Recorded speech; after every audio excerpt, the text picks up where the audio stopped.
Hello, my fellow mods, and welcome to The Perspective. I'm your host, John O'Neill, and in association with DC Hillier and MCM Daily, this evening, Greg and I went to school. We learned from one of the most passionate and experienced leaders of our community, who for many years has been working to bring you inspiration, history, discovery, and sometimes a modernist escape through the pages of Atomic Ranch magazine. We spoke all about Modernism Week and other relevant events throughout the country, the importance of preservation efforts, especially on a local level, dove into mid-century modern home renovation, the topic of her new book, and really established a call to action. If you'd like to see modernist design continue to thrive until the next mid-century, get involved. Prepare yourselves to experience the wisdom of Jickie Torres.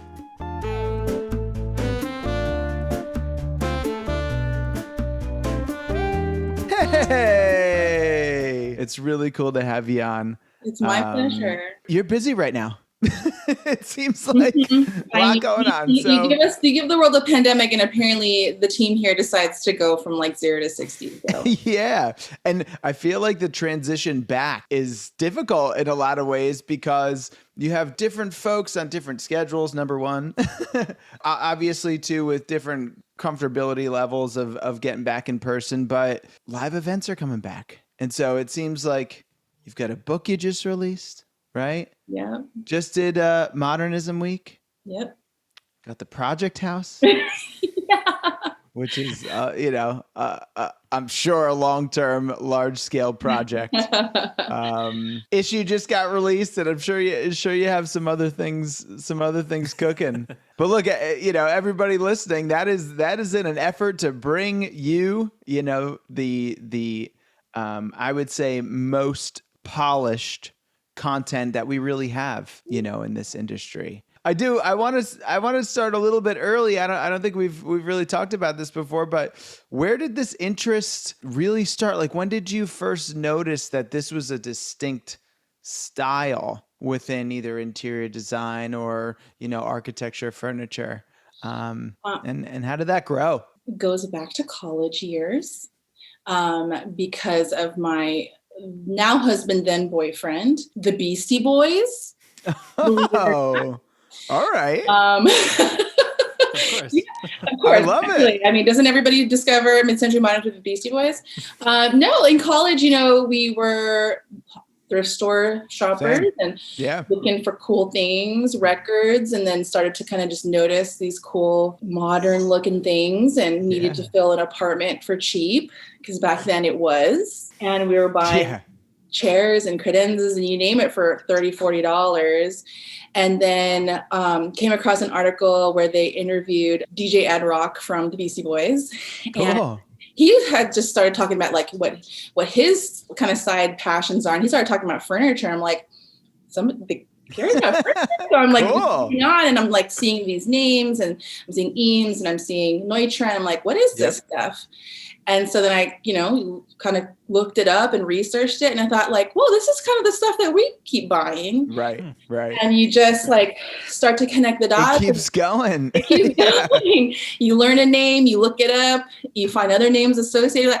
It reminds me a lot of like in, kind of the college days too, when you first discover like a new like musician. Yeah. And totally. you like read liner notes and you're like, they're influenced by who? Yeah. Right. You go look it up and you're like, oh my God, this person's amazing. Further. And you just keep going and going and going. And that's a lot of what mid-century modern and my discovery and my passion for that was really related to was that I just had started to learn these names and learned that this thing that I liked and we were attracted to was a thing and there was a name to it. Right.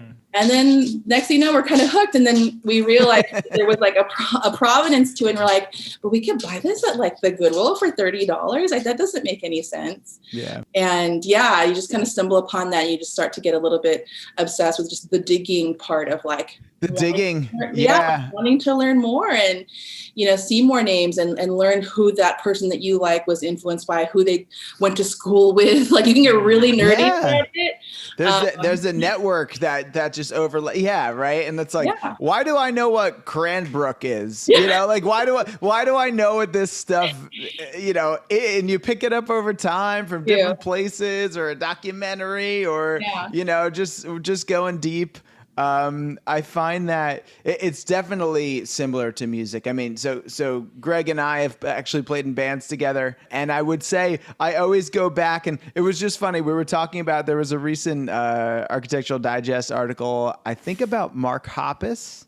From Blink-182. And there's a little tour of his house, of course. They do such a great job with that. But I always go back. I'm like, do you think it was from shop, you know, when thrift store shopping was so popular to get a, you know, kitschy but genuine t-shirt from, you know, camp or, you know, sports team or like a bowling team or whatever, you know, whatever we were trying to wear back then with our tight pants.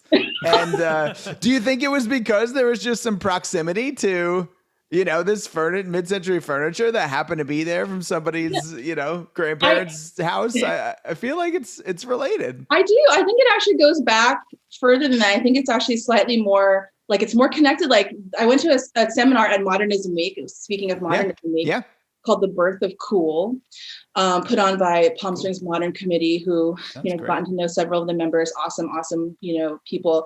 And they drew the connection between jazz music and mid-century modern design. And back then, like, Dave Brubeck had like this amazing mid-century home, like, so that connection has always existed. I mean, it kind of makes sense, right? Like, the mid-century era was based off of doing things in a new, innovative, different way. It was kind of about rebelling against what was already there and trying to what's more of a rebellion on Victorian, you know, filigree furniture than the hardest, you know, lines that you can possibly have. Keep it all down. Yeah, absolutely. The materials. And so to me, like, the spirit is the same. So it's not a surprise that even musicians, like, in later generations, have found a way to connect to that, because that same spirit is there. It's like, kind of like, it's a rock and roll in a lot of ways to like be really bold and really dramatic about, you know, standing out in the crowd.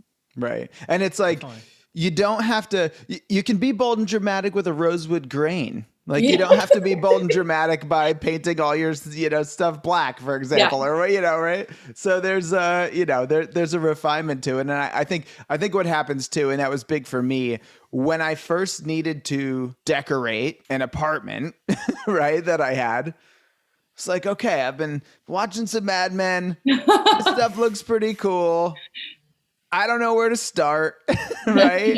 And it's like, oh, well, if I'm going to make an investment in this stuff, I guess this Eames Lounge is the first place to go. Yeah. And then you know, I did get one used. It's over here. I'll have it forever. Little by little, you grow your collection. I was curious. It seems like you probably have some of those pieces from back then still lying around. I think I heard that on. Like, one of them, one of our credentials right there. One is in my daughter's room. It's now her, like, nursery table. Like, awesome. We're never letting these things go.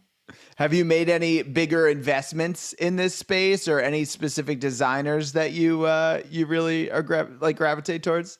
I mean, not in big furniture pieces. We just moved into our house 3 years ago and have been working on renovating it. So the more important stuff before you can really accentuate it. Yeah, exactly. You gotta I spent a few $1,000s on grass this summer, so it's not going towards furniture at the moment. We did our patio and it was too much, but we used it, so that's good. But I don't regret it. Everything's $5,000, you know. It is, but, you know, I also think that, like, this is our life. It's our lifestyle. We have our whole life to continue to collect them, and that's part of the fun. The fun of it is, like, the hunting, continuing to hunt. We still have that, like, hunter spirit, you know, and seeing, like, what can we find and what's just going to be the perfect piece for us. So I agree. I've heard a couple people say this. I'd say about guitars, you know, I've bought and sold antique guitars before. I'm sure Greg's done a couple. And I think what you realize sometimes when you actually do make that purchase that you've been anticipating for a while, that maybe I should have realized I should enjoy the journey and the hunt a little bit more, because then you get this thing and you're like, ooh, ooh, that was, a little buyer's remorse here. I don't know, but so that's when you really lean into the research process. You do. And I talk to a lot of homeowners, or interview a lot of homeowners about their kind of complete, perfect mid-century homes. And I'm like, is it still fun though? Because you don't have anything left that you need to. Yeah, everything is perfect. Yeah, it's a time capsule. It's set, right. It's so true. So I'm sure within the book, right, that you recently released, and if you want to give us a plug in the title and all that good stuff, feel free. But did you pull from that renovation experience that you've had before? I did. It's called Atomic Ranch Remodeled Marvels, Understanding, Planning, and Designing Your Next Mid-Century Transformation. Beautiful. And I did because, at the end of the day, I couldn't ignore the fact that I was my own audience for a book like this. And, what I try to tell people is that the intention of writing this book wasn't that I'm going to tell you exactly what windows to go for and what tile to choose. That rather, I wanted to really walk you through the philosophy of like how to make decisions. Yeah. Because every house is different and every circumstance is different and everybody's needs are different. But how do you navigate all of the many decisions that you have to make when renovating a mid-century? Not least of which, like the controversial question of like what to keep and preserve and what do you change and you update. Yeah.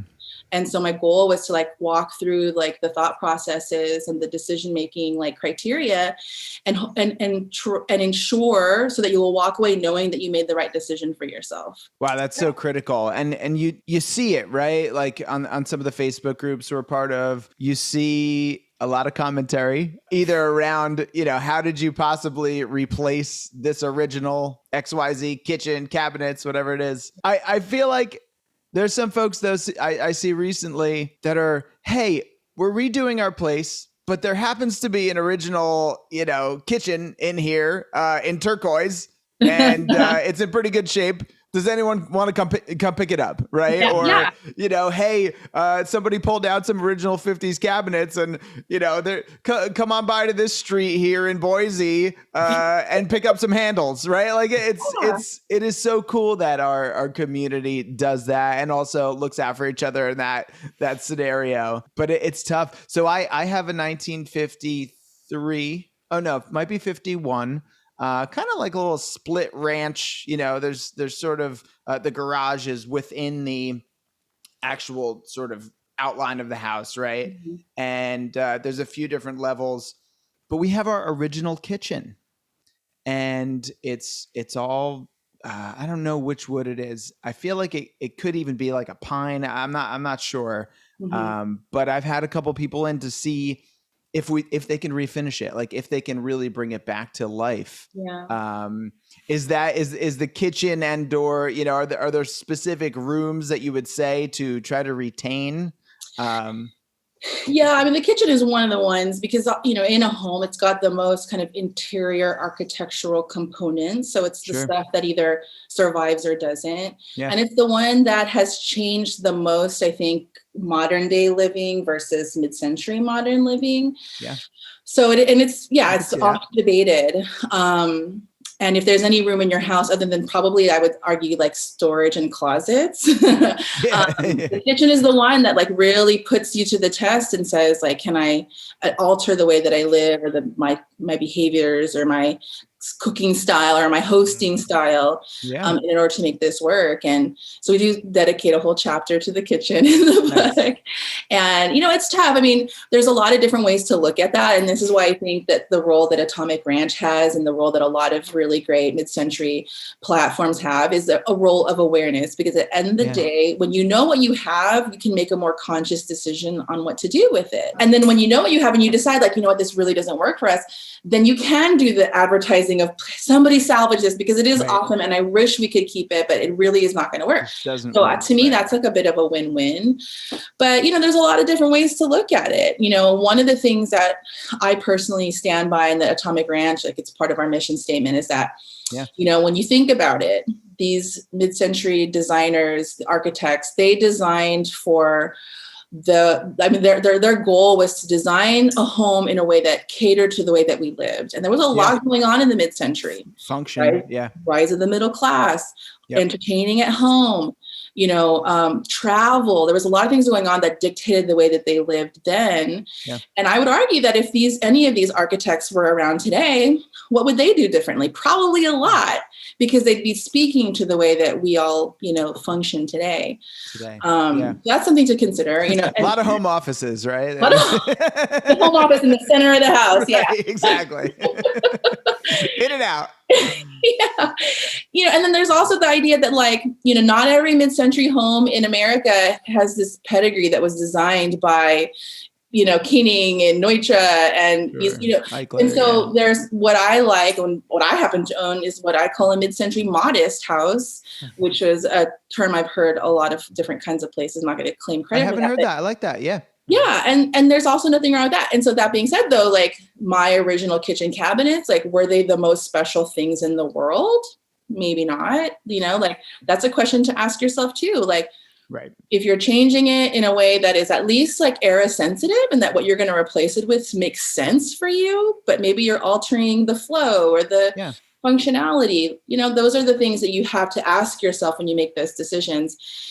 All era sensitive. That's a really, really thoughtful way to put it. And I think I would say I've had a couple projects here and there where I've tried to, I would say, again, I wouldn't say my house is mid-century modern, right? But if it's from the time period and there are certain aspects, that you can accentuate further and, maybe lean into that. I mean, particularly, of course, I have this interest, right? And so I was actually, one of my funnest projects, I was able to rescue a door, because I feel like on Facebook Marketplace, right? You search enough mid-century stuff, you've trained that algorithm to just show you all the good stuff as quickly as possible, right? So I very luckily was able to rescue an original, I want to say it was 1955 door with 3, horizontal windows in it from the town, a couple towns over,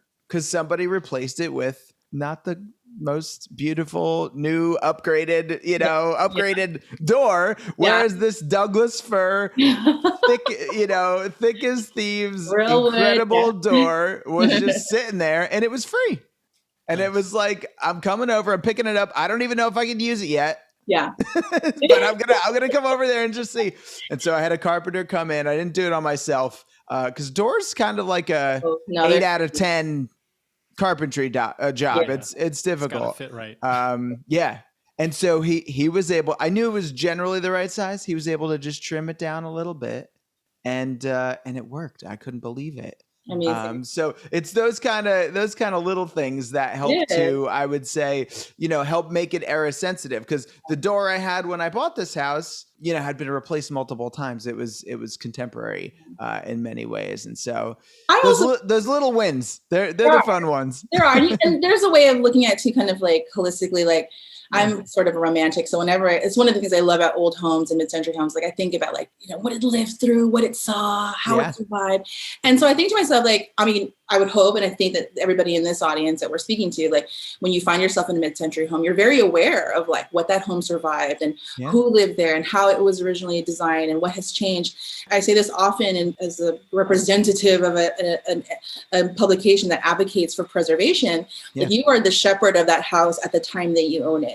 And so one of the other things I like to ask people are, when you, at the end of your tenure there, however long or short that may be, what kind of chapter do you want to write for that house? Do you want to be the person who wrote something out? Or do you want to be the person who left a really good mark on it? So it's another way to kind of think about it, I think. I love that. Definitely insightful and very wise about this, because there are so many considerations when you're going through the reno, and it, a lot has to do with the function that you currently have. What unfortunately doesn't happen during a flip, is that consideration. We had a difficult time trying to find the right place, and it took a little bit of time. And to me, I have my eyes out for something of that era. And then you walk in and it's just completely contemporary. And one of the questions I actually had, maybe in terms of the project home as well, right? Because I'm sure you're applying all the same lessons to this incredible endeavor. How do you sort of use the constraints or think about the fact that sometimes only modern or contemporary materials are available right now. Yeah. How do you sort of balance that with trying to stay era sensitive, right? Like I think about windows, doors, or, things like that, even cabinetry. So much in our world right now is standardized because we are buying, business has come along, established itself. They have a bottom line to consider. And unless you're going to go out of your way to get a true artisan to come in and do the tile or, the built-in kitchen, it's really hard to match, what that craftsmanship, number one, and sometimes the, aesthetic look and feel is from the original home. Is there a recipe for that, or is there the same research process that needs to happen to find sort of the right suppliers? Yeah, I think it comes down to research, because every location is different. You might have specialists in your area that do manufacture that or spend time crafting that look. And I think probably what you're referring to is things that are made with a care and the goal of craftsmanship, and I think some of that exists locally. You just have to find it. And I think by tapping into like local preservation groups, like really becoming a part of your mid-century community. I mean, the one thing I've learned as That's interesting. Yeah, as I've interviewed a lot of mid-century homeowners and even sometimes designers, because you have a designer who specializes in mid-century and they become a network because their job is to research and find, the right materials and the right options, tap into that. And I find that mid-century homeowners love to share their finds and their, secret sources and stuff, because we all have the same goal. We all want to save these homes. We all want to see them thriving and living their best life. Yeah. And you do that by finding the right contractors, the right woodworkers, so it is out there, you have to put some work into it, put yourself out there, use Facebook groups, because what's great is that the more that those sources or those artisans and those small businesses get used, the more we ensure that they stick around and they get to work on more of those homes.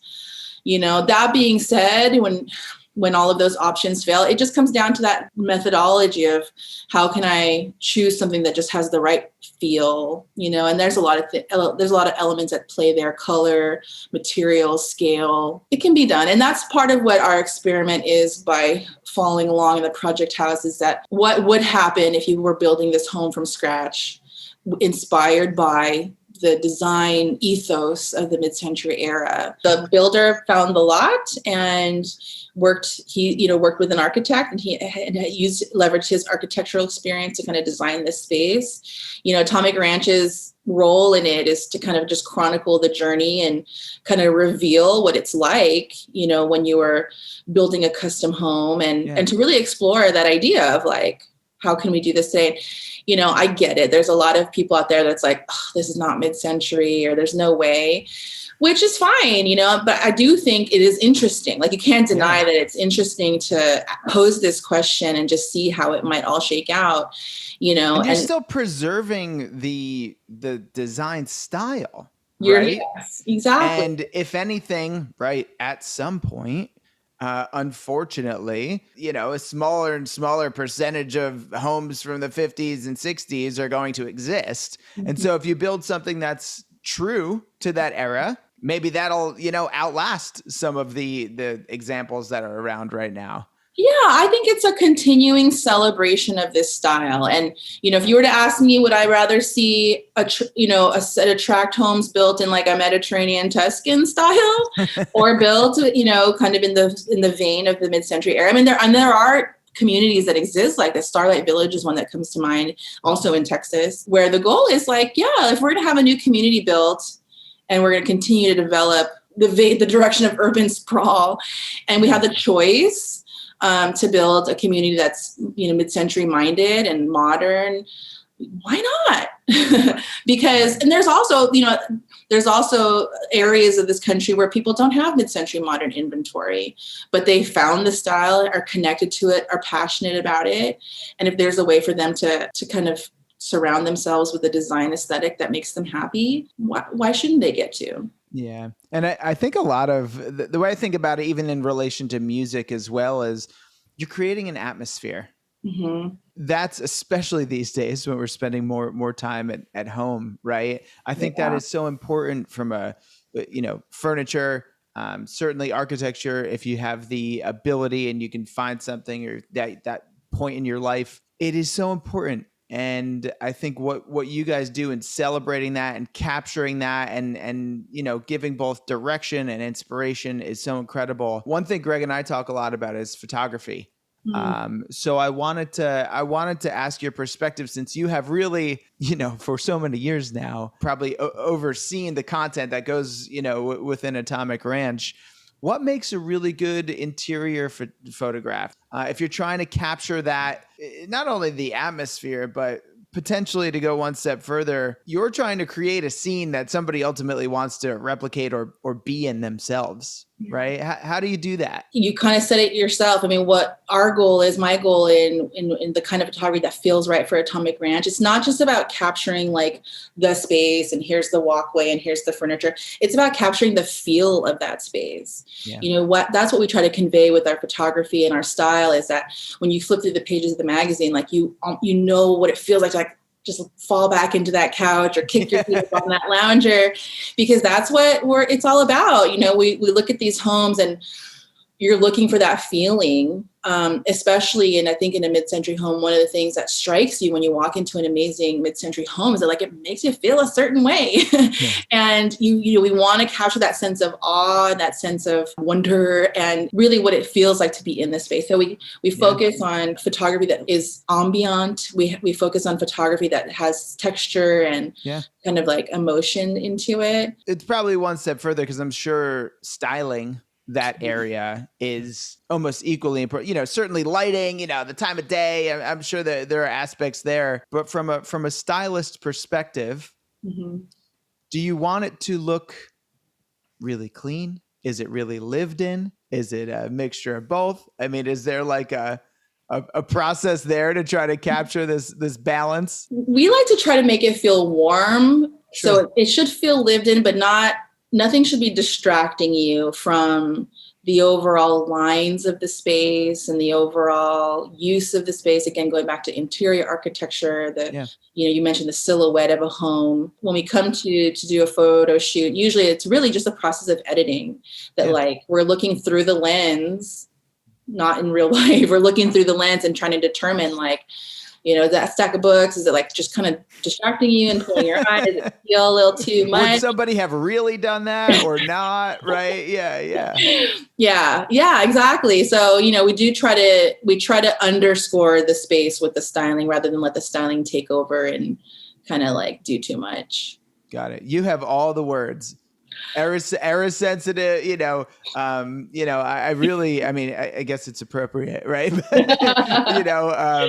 It's really the way that you're able to sort of synthesize, in certain phrases that you've even said, that I'm just hearing for the first time, really, is really, it's impressive. And now I'm adding them to my lexicon here. Thank you. That makes me happy. That's great. We've talked about a lot here. I would love to, if there's a brief way to talk about, probably there's some similarities, but with the book and or each issue of the magazine. For those who are not, I'm in advertising, I have some familiarity. My mom was actually in publishing for 20 years. So I have an idea of that process, but can you bring us through sort of, really where that starts, and it maybe especially for the book, where that starts with an idea that you might have, and then sort of bring us through some of those timelines and processes and how far backwards you might work on that? Oh yeah. Well, the book operates on a rolling 4-month schedule, I would say. So we work on the book 4 months before it comes out. Got it. But we really capture our content and kind of create our recipe and, put together what that issue is going to be filled with a year in advance. Some of that is seasonally dictated. Yeah. I do like the fall issue to feel fall-y, and the winter issue to have some snow maybe. We're constantly scouting and soliciting ideas and invitations from people. And we're really fortunate to have, really wonderfully engaged and tuned in audience and readership that are constantly sending us ideas, so it's really for us a matter of being able to like sit down and understand what's there. And but we're constantly, and sometimes I'll shoot a house and I won't know where it's going to go, but I want to capture it. It was an opportunity. Yeah. Sure. So, but we do work quite a bit ahead on that schedule. In terms of advertising, I think maybe if you want to clarify There's a reality, right? Advertising exists for a reason. Almost like you've said, to invest in the suppliers, right? And the artisans that you might be doing within home, right? Advertising exists for a reason because it's necessary to support, right, a publisher. Does that happen sort of along that same time frame for Atomic Ranch? Or, I certainly understand sometimes it's last minute and a company's trying to do some promotional stuff. Is that sort of the mad dash at the end to figure out where the puzzle all fits together? Yes and no. I mean, I probably our advertising kind of like pool and prospects and relationships, they just kind of, they're more continual. Yeah. And we're fortunate that Atomic Ranch has had some really wonderfully long relationships with advertisers who've sponsored our content and our magazine for years and years and years. Right. So they kind of roll along on a very consistent schedule. But I mean, that's one of the things that we see as our job, as the editorial content team, is to find advertisers that are the right fit. Yeah. And so a lot of times, editorially, I'll come across a company that might be a little bit new to me, or that I'll remember, like, oh yeah, I forgot about this furniture maker. And I'll share that with the advertising team. Right. It's like, this is somebody that I think our audience would find a lot of value out of. I mean, we want to make sure that every page of the magazine has value for our audience. And it really does make me happy when somebody writes back and says, gosh, I picked like 3 different things from 3 different advertisers because, the guys, everybody that you have in your issue is so good. Like, to me, that's a huge, huge compliment, because we do try to make sure that everybody that we work with and that we have a relationship with brings something to the table for the audience. Atomic Ranch subscriptions are not cheap. And that is because we really do want to make sure that the magazine is, the subscribers fund the magazine too. It's not all advertising funded. Right. So the people who choose to get an issue, a single issue or a subscription, that goes a long way to providing the resources for the team to do what they want to do, which I think is nice too, because I know that's not the model for a lot of publishers out there. Not these days. But I think it puts us in a great position because, frankly, like, I know, and it's my job, and this is how I really feel, that we're beholden to our audience, not to our advertisers. Yeah. No, I think that's really well said. I wish more publishers operate in the same way. I think that there is a quality and a filtering, right, that needs to happen to make sure that the advertisers that you're featuring almost are more like product recommendations. Yeah, absolutely. And I think like that doesn't happen, right? That to me, that's where the beauty is in advertising, right? When you're actually receiving something that might be contextually relevant and really feels like more of a verification or a stamp that this company is worthy of your time, more than just like, hey, this ad over here went to the highest bidder. So I think you guys do a very, very nice job of that. Good. I'm glad you feel that way. And look, I think print is such an interesting medium right now. I did want to see if you thought that there were any trends either specific to COVID, like are more people looking for that physical experience? Do you think that people, are people really seeking more of that digital exposure?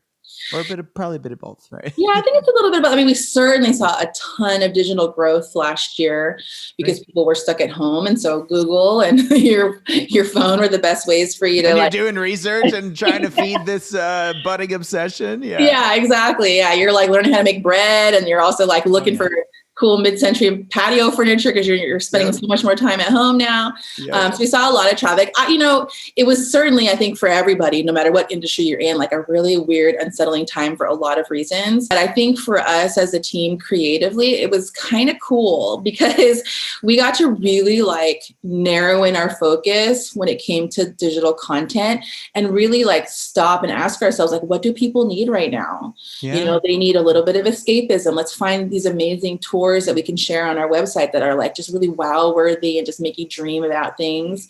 There were some real problems people were trying to solve with home offices and space and, again, like backyards. And so I actually was like really creatively excited last year because, it felt like a luxury with a lot of different things in our industry slowing down. It was nice to be able to like really like hone in and like sit there and be like, what do people need right now? Like how can we need? What can we do for them?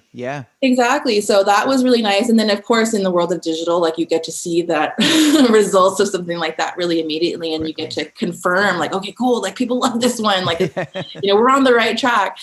So we certainly saw a lot of digital activity, but at the same time, you're right. Like a magazine is a small luxury in the grand scheme of things.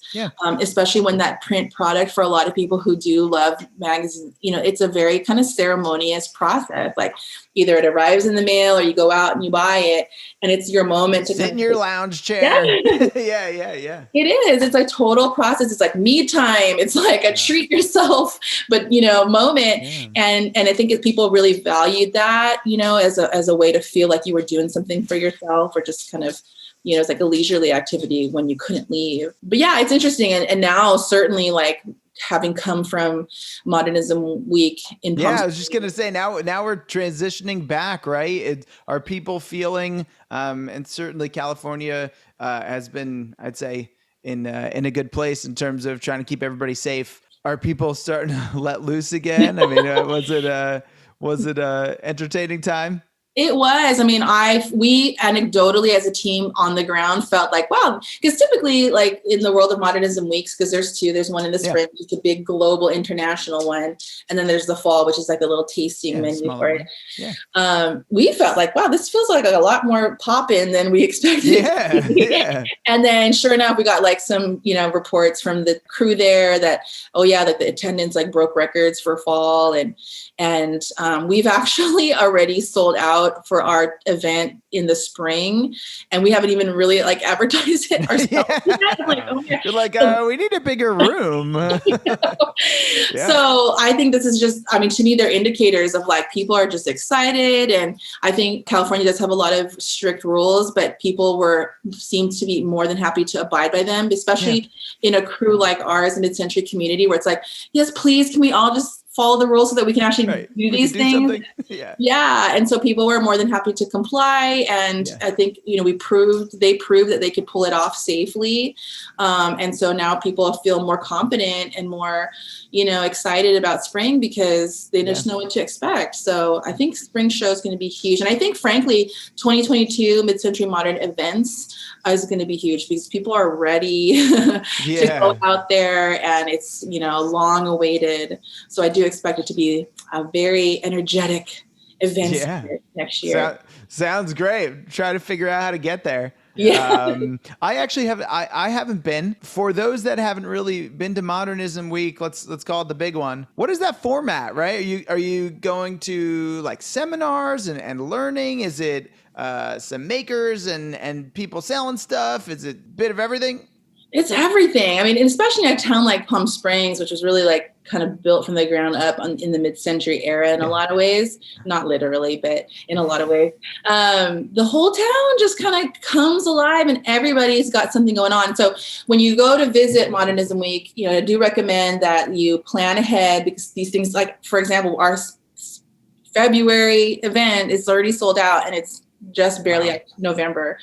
So you want to plan ahead, and what you do is you visit the website, and there's just lists and lists and lists of different things that you can do, from neighborhood home tours. You can visit one of the many famous mid-century neighborhoods in Palm Springs, and you get a ticket that often can get you into, 9 or 10 homes walking tour. Yeah. There are lectures and seminars and panel talks that range from, anything from historic information, kind of deep dives into, the historic aspect of something, to something more contemporary. Like we had traditionally done a lot of renovation talks where you can come and cool. we pulled together a panel of local experts, builders, contractors, designers, historic preservationists, like the people who approve your permit. Right. And those are the most important people. Those are the most important people. And we talk about like, what is it like to renovate a home and with preservation in mind? And they gave a lot of insight and advice into that. There's a lot of educational stuff, but then there's also like, you can buy tickets to like cocktail luau parties held in a really cool 1950s like motel that has been like, revamped. Like it's just fun. And the local shops typically, will kind of have fun things like there's street fairs and, everybody in the town is so it's really the whole town. Yeah, it really comes alive. Wow. Yeah, and frankly, you can come to town too and not buy a single ticket and still probably have fun, because just driving around Palm Springs and just driving through these neighborhoods that just transport you back in time, that in and of itself is pretty incredible. Like there's a ton of really cool mid-century Airbnbs, and so you can rent one of those and really live in an amazing, famously designed home for a few days. And just, tour around the city and enjoy. Yeah. Wow. That's awesome. I have been to Palm Springs, not during Modernism Week. I was blown away. Some of the bus tours were incredible. Oh, yeah. I'm sure those are running during Modernism Week. Mm-hmm. There's so many celebrity homes. I think the thing that was most interesting to me, I don't know if we've talked about this on the podcast before, but the fact that Palm Springs was, I think it was like 100 miles from Hollywood, and that what was the rule? That a lot of the Hollywood studios, like that was the limit. Oh, yeah. So if you were filming, right, 100, you can only go 100 miles away. So if they needed you the next day or whatever, you could get back in time. And they went as far as they possibly could to Palm Springs, and that's why you saw a lot of Hollywood, famous actors or entertainers, really, really settled down there. Mm-hmm. That was so interesting to me to learn that again, this combination of sort of form and function, right? Yeah. They found this area in the desert, the climate's beautiful in many ways, but ultimately, it was still about your job, and going back to it. Well, and also too, a good reminder, speaking of like preservation and awareness, I mean, I'm, Southern California born and bred. And so, Palm Springs, 20 years ago was a lot different place. And it was through the efforts of the preservation groups and Modernism Week organization and throwing, having that first day event, which grew and grew and grew and grew. Yeah. It's really responsible for so many of these amazing properties being saved and restored. And it is responsible for what we see today, because it wasn't like that, when I was in high school, like Palm Springs was like the spring break destination. And it was a party town, and, it was all sorts of no Ace Hotel, no Swaro. Yeah. So the power of preservation. And one of the things that, Atomic Ranch, what I have been trying to do more and more, and I hope to do more and more in the future, is, participate in the different Modernism Weeks across the country, because there are a lot of great communities that have them. And if Atomic Ranch can come and participate and do some coverage and help amplify the efforts in those towns, then, we can have many Modernism Weeks where you have huge, whole towns and bigger neighborhoods that we get to tour and see and be, kind of inspired by. Yeah. I know of Denver. I think there's one or two in Florida. Is that on your radar? Okay, in Sarasota, right? Certainly that whole school of architecture is something in itself that if a listener hasn't really dove deep into Sarasota architecture, you should. Are there any others of note that should be on everybody's radar, and mine included? Yeah, I mean, North Carolina and Charlotte, there's a big modernist community there that's related to, speaking of kind of the history of just this country's history of furniture making. Furniture, yeah. Yeah, and that's a furniture kind of capital of the country. And so it makes sense that a lot of that furniture came from out of there. And then, Detroit, I mean, Michigan, there's a lot of areas that are certainly a lot in Michigan. Yeah. Yeah, like trying to like grab a toehold into their communities. And again, I mean, I talk to a lot of different real estate experts, in these different parts of the country, and they know what's there and they see it. And the real struggle or the real challenge is educating the kind of locals about what these are. Right.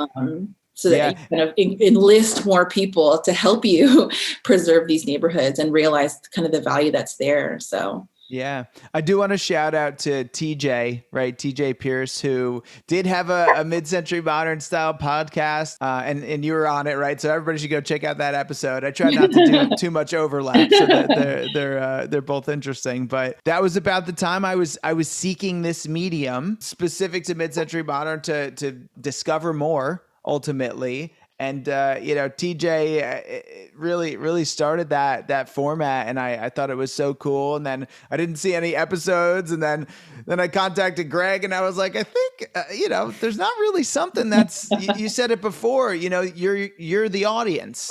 And so I wanted to build something for either that I didn't have a couple years ago when I was trying to get into this in the really early stages. Shout out to TJ. Go listen to Next Up and subscribe to it. Maybe we'll have him on one day. But I think it is so interesting to see more and more. And look, I mean, we're probably all drinking the juice here, but I only see an upward trajectory of people interested in modernist design, right? I think certainly preservation is a key to that. But seeing real estate companies, groups that are now being formed to focus specifically on this, I think it's, to me, signifies how serious it needs to be taken, right? And how interested people are becoming in this. And so that's, amazing. One question I did have for really two main ones left, I would say. In addition to preservation and making sure that these incredible buildings or furniture or smalls are available to look at and to experience, right? How do we get a younger generation to find interest in this? I think you participate in the community. I mean, when your local, preservation group or historic group has something, go and show through your presence that there's an interest in that and that you care, that there's people out there who care, because it really starts there, because especially on the really small local level, without that participation and presence and engagement and interaction, they're left to think that, well, there's nobody out there who's interested in that. And that might not be true. That's so true. There's a lot of people, I follow a lot of my local Orange County preservation accounts, large and small, and I try to engage and comment and totally. And participate, because I want them to see, first of all, that the work that they're doing is important, because people out there really do care. But I think you get involved in that. I mean, my daughter's only 1, but as soon as she's old, I'm taking her on the local home tours with me. Like, I want to expose her to that, and I think it's about appreciating the design. But for me personally, I always go back to the history, because I'm kind of like a little hippie home hugger in that sense, that like, that's what always like captures my imagination, is thinking, just realizing like when and why these things were created the way that they were, what they meant to people at the time. I always like the who knew each other. Yeah. That really is, we kind of touched on that before, but did the Eameses know Bertoya, and like, how did that all happen? And then I'll go deeper, and it's like, right. Yeah. Who enabled, certainly Florence Knoll is such a good example of taking that leap to give designers more credit, right? And allow them to really enable them to put their own names out there. But figuring out the network, I mean, it really does a lot of times come down to a couple individuals or group of people that let that happen or put energy behind this specific thing. And so I agree. Finding those relationships, looking at that history is so important. I actually just reminded me, I have a good, I'd say friend and mentor who recently, he lives in New Canaan, Connecticut. which is where the Harvard Five architects, have a number of really iconic houses. And he had mentioned that he brought, I think, his 5 or 6 year old to the big annual tour there. And that really is one of those moments that, especially at that age, can live on with you. Oh my gosh, look at what is this house? It doesn't look like our house, right? Yeah. It's and it can capture your imagination. Speaking of, here's a segue. Speaking of imagination, I think to end here, I would love to hear your take on. I do love like a futurist viewpoint, and I'd say in the advertising industry, that's pretty common that somebody can predict 10, 20, 30 years in the future. What do you think this community is sort of focused on in 2050, right? That next mid-century. Oh gosh, hey, it's a tough one. Take your time. We kind of talk through it. A more serious question next time. Honestly, I hope that because we've got a really passionate, mobilized, active community, that there are plenty more mid-century homes that are saved and that we're able to tour and see and enjoy and be in. I do think that all of the furniture and accessories and lighting, that'll survive the ages, because we're all way too obsessed with finding them and buying them. And it was all well built, right? So that helps.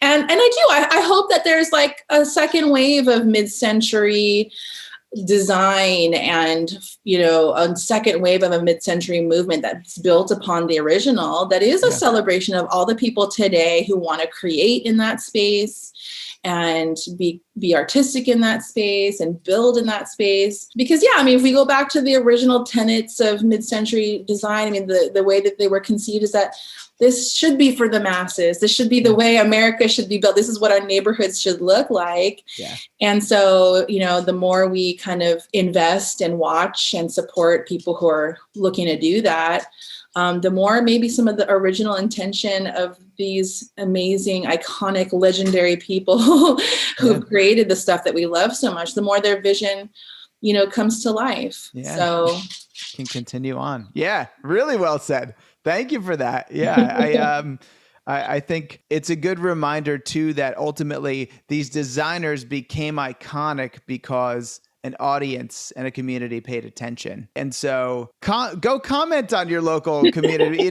take that, whatever small action it is. I think it's good to remember that, it really, it's a grassroots effort in many respects. And if you all want to see this preserved until 2050, you kind of gotta do something about it. You do. I think a good reminder. I think we all are probably more aware now than ever that like our attention, our effort, our participation is currency. And the more we use that currency to support and grow something that we want to see live on, the more I think we're all part of the same movement. So use the same buccal fabric all together. Exactly. Use your likes and your comments wisely, everyone. Right. Absolutely. And your listens. And your listens. Yes, your downloads. Jickie, thank you so much for joining us. Really do appreciate it. Your wisdom and experience here, is unmatched, quite frankly. Just really appreciate it. I've learned so much, and we'll all continue to do so by reading Atomic Ranch. Thank you. Bye, guys. These conversations are why we started the Perspecta, so we could learn in the moment, and in broadcasting, allow you to see our mid-century modern world through a different and experienced lens. Jickie shared considerations and insight that I previously was not privy to, and for that, I'm extremely grateful. I hope we will continue to collaborate and all together help to ensure that our design style is preserved and only grows in importance over the next 30 years. Stay tuned and stay involved until the next mid-century.